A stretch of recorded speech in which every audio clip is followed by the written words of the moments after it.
Hey everybody, Roger Levin here with your Practice Production Pearl of the Week.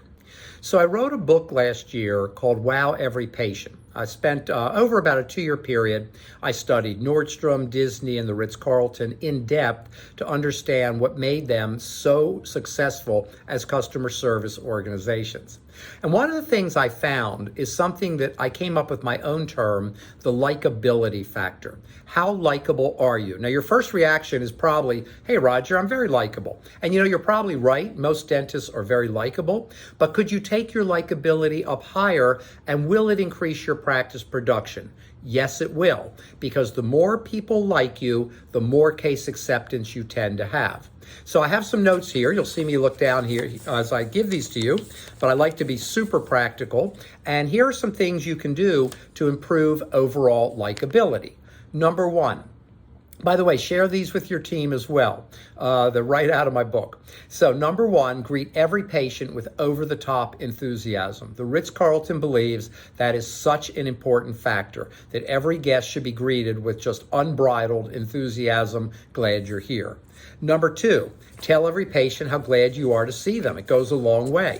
Let them know you appreciate them, that they're not just another patient coming through your practice. We see practices, patients walk in and people don't even say hi, have a seat, or fill this out. So again, front desk people are busy, but that's no excuse not to let people know you're glad they're here.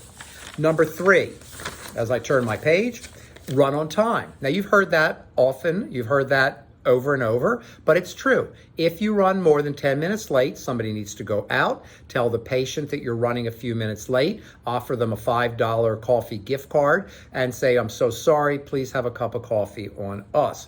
But generally, don't run late. If you're going through too many gift cards, that's a bad sign. Number four, if anything goes wrong, you run late, there's a delay, you run late during treatment, you get called out during treatment, apologize. People love apologies and they respond well to them. Number four, make sure the dental assistant has 2 or 3 pre-prepared questions for every patient as they escort them back to the clinical area. Don't just say what's new. That's not a question, it's a greeting. Nobody cares about what's new. What's new in your life? What's the most exciting thing you've done lately? Tell me something about your family. That's actually a question, etc.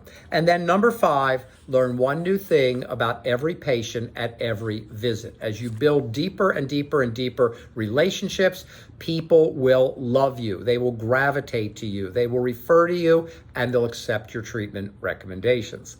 As always, I wish you increased practice production every year, and I'll see you next week.